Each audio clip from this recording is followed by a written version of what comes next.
Saves the Day. How are you? I'm good, how are you? I am excellent. Now you have your newest album, Daybreak, coming out hopefully soon, right? Yeah. Okay, now it's part of a 3-album concept, right? So that's something pretty original that not many bands do. So what made you guys decide to do that and then gave you the fuel to keep doing it? Oh, there's just so much soul searching to do. I really had to get to the bottom of my existential dilemma. Why am I alive in such a cruel world? Why can't everybody be nice? And why am I so angry? And so I just dove into the depths of my mind. And the first thing I found was sadness, despair, anger, paranoia, frustration, confusion. And so I just put it all out, and that was Sound the Alarm, the very first one. I just documented exactly what I found inside of my sick heart.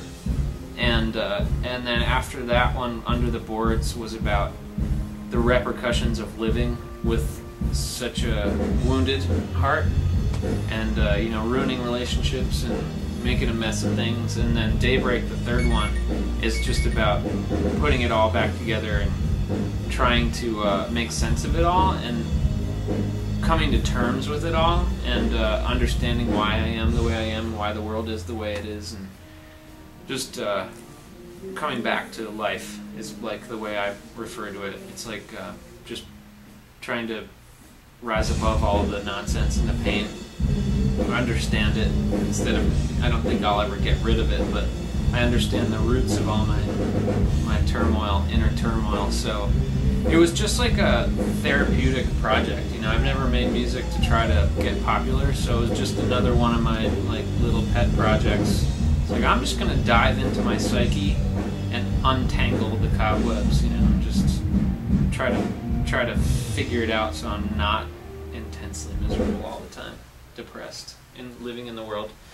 And the reason that I did that was I was starting a family, and I just didn't want to be an angry, miserable dude. I wanted to try to grow up a little bit and go, okay, this is what life is, and I want to be a good example to my family. So I care about being a good husband, father, care about being a good dude. So. And what led you to make the decision to sell your digital EP 1984 only on tour? Oh, well, we knew that people have been waiting for so long to hear new stuff, just because it's been 3 years since we put out the last album, and we just finished the recording and mixing, and we thought, well, it's probably going to be a couple months before the album is actually out, but people are just dying to hear the new stuff, so we thought, let's put out one album track and then one song from the album that's done acoustic, and then a bunch of the other songs on that EP are old songs that we reinterpreted. And we've been doing that kind of thing for a while with the Bug Sessions, which is a release that we sell just at shows for diehard fans, that come and see us. Just something special. So we've been working on the Bug Sessions, and we had all these songs that we had reinterpreted, old songs, and we had just finished the new album. We knew we weren't going to be able to put out the album right away. It would be a couple months before it's all sussed out. So we thought, hey, let's put some new stuff on there with some of the Bug Session stuff and sell it at the shows. Has it been pretty well received? Yeah, it seems to have been well received so far. Yeah, people seem to like it. I like it. I think it's cool. And what do you want people to think of when they hear your band's name? Well, I guess I'm really proud of Saves the Day, because the music has always been so honest, and it's always been really survival music. It's trying to get through the tough stuff instead of ignoring the hard things in life and just saying, oh, it's fine, put on a smile, it's okay, it's okay. I just kind of dive into the tough stuff and get it all out. And I'm really proud of that. I'm proud of putting it all out there without any fear of being judged. And I think when people think of Saves the Day, our fans at least, just think of that sincerity and the heart. And we play by our own rules. We're not trying to get popular. We're just making music we like. So being a band for so long, what are some of the hardest struggles that you guys have gone through? changing members can be difficult just because I'm always so happy playing the music. I want everybody to be happy, so that's kind of sad when it doesn't work out. But I guess like the hardest thing really is just like making ends meet. It's not a lucrative profession. It might seem like that, but that's some band. It's few and far between the bands that can actually like go home and pay the bills.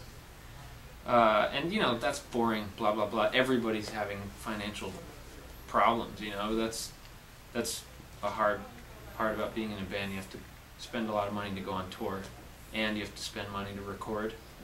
And if nobody's just giving you that money, it's sort of like just instant debt.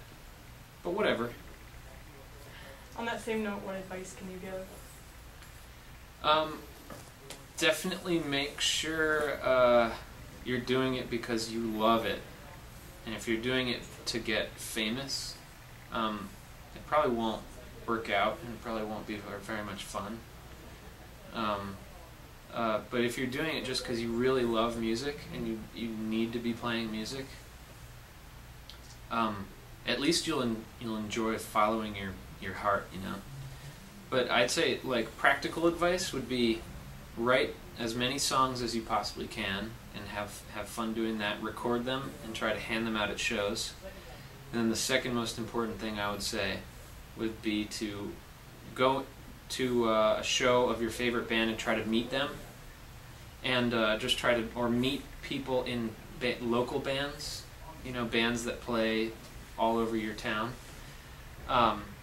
and try to make contacts so that maybe you guys can set up shows together.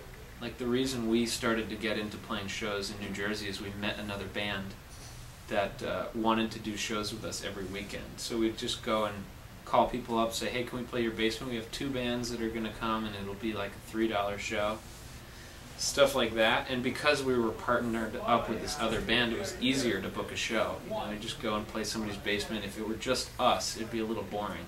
But it was 2 bands, so that actually made a difference. So make a lot of music, write and record music, pass it out for cheap or free, and go and meet other bands that are trying to do what you're doing. Oh, I've seen a lot of fan tattoos on your website. Yeah. What's the best one that you've seen, or a few that you've seen?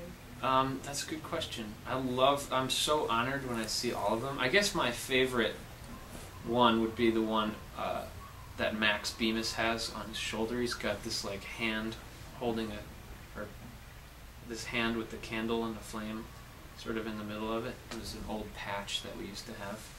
And I like that one just because I'm wowed out that Max likes the music that much that he's got a Save the Day tattoo. I love Max's music, and I admire what he does. So that's really cool. But like out of the ones that I've seen in the population of our audience, there was one great one that a guy showed me that was his own sort of creative interpretation of the lyrics of a song called Jukebox Breakdown. So it had this incredible sort of character with this jukebox for a head, you know, and like his coin slot in the neck, and he's carrying this like this rod on his shoulders that had 5 buckets of water, and I just thought it was neat that he just sort of visualized what the lyrics were about. It was cool. What's your most requested song to play live? I guess it changes over the years. Right now, I don't know if it's just that our fans haven't heard enough of the new stuff and they're excited. We get a lot of requests for the new songs, like Let It All Go in 1984 and Z.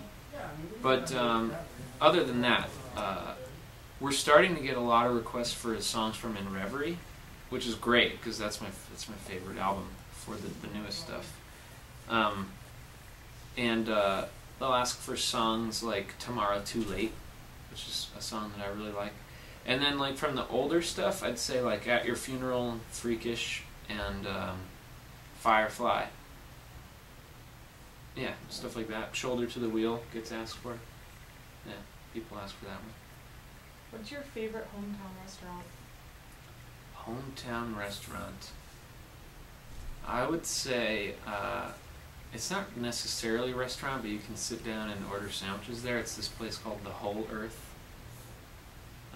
It's just It's in Princeton, New Jersey. It's just like a health food store, but they have like a whole eatery in there. My favorite place to go eat there. Now, I read on, I believe it was your old website, I remember there was a section that had something about favorite book, and you guys listed Please Kill Me. Yeah, that's a great book. Yeah, I'm like a third through it right now. Oh, what fun. It's excellent. It's so much fun to read that one. And I wanted to ask what your favorite moment in music history was. Good question. Favorite moment in music history?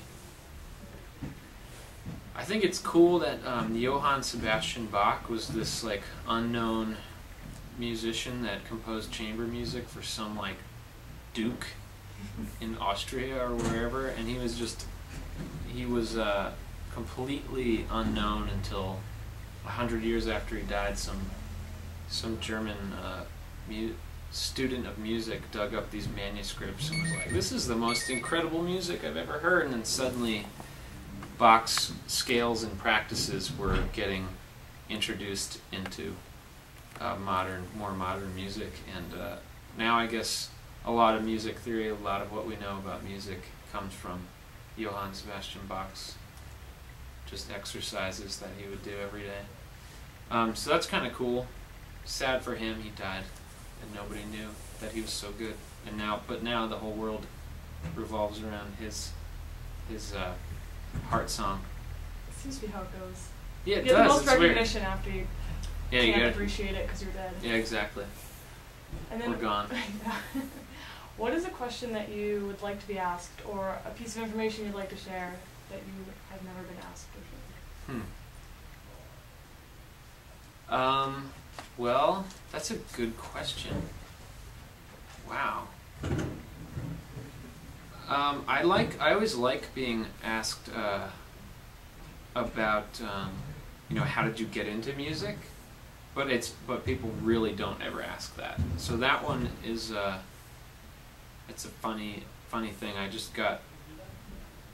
I went to the school where they offered lessons at an early age. So when I was in first grade, I started playing cello. So I got a cello and started learning all that good stuff. And I learned by this great method called the Suzuki method, where they just train your ears and you're not allowed to learn how to read music, which was at the time frustrating, just because I was like, just teach me how to read it and then I'll just be able to sit there and mindlessly do it. But they had us train the ears so you could hear when things were wrong and right. And so I think that helped me a lot. I was 6 years old and listening closely to things. And then I played until I was 13, and then got a guitar, and then here we are now. The rest is history. Yeah. And then lastly, just anything else you'd like to say? I feel lucky to get to make music, and the only reason I get to do it is because there are some people out there that really care about it, and it really helps them. And I'm honored and in debt to them forever because I get to do what I love. Thank you very much. Thank you.